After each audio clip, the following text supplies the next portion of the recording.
Good afternoon friend. জিমির কাণ্ড দেখুন। এই যে এখানটায় মা পুজো করবে, ও এখন বসে থাকবে। ওকে নিতে এসেছি আমি, তাই আমাকে বলছি ওখানেই থাকবে। আজকে খাওয়া দাওয়া ঠিকঠাক করেনি বলে আমি বলছি চল খাবি না। মা ওখানে পুজো করবে, ওখানে বসে থাকবে। যে পুজো করবে তার ওখানে ও বসে বসে দেখবে।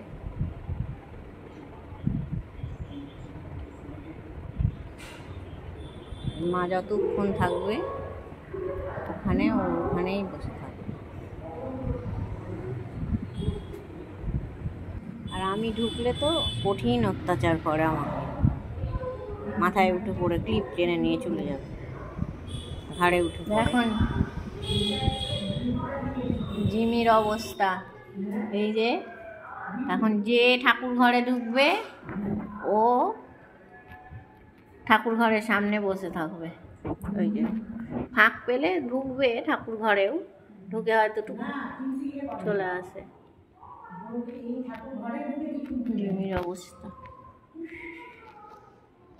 ঠাকুর ঘরের ওই সাইডে একটা ছোট্ট ঘর আছে, ওখানে গিয়ে দৌড় মারবে।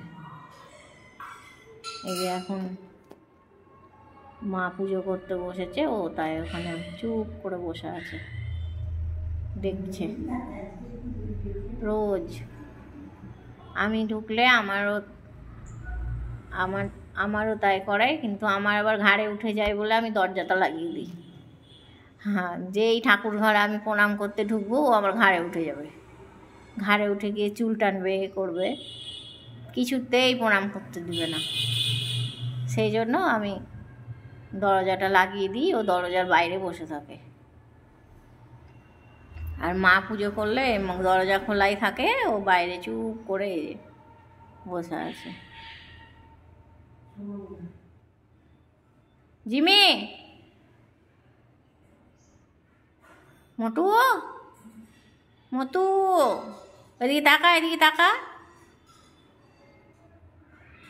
কি ওটা কি প্রণাম হচ্ছে ঠাকুরকে?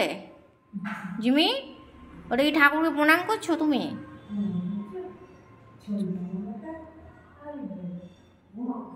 চলো আমরা নিচে যাই, এসো। আম্মা পুজো করে নি, আমরা নিচে যাই, আম্মা পুজো করে নি। চলো জিমি।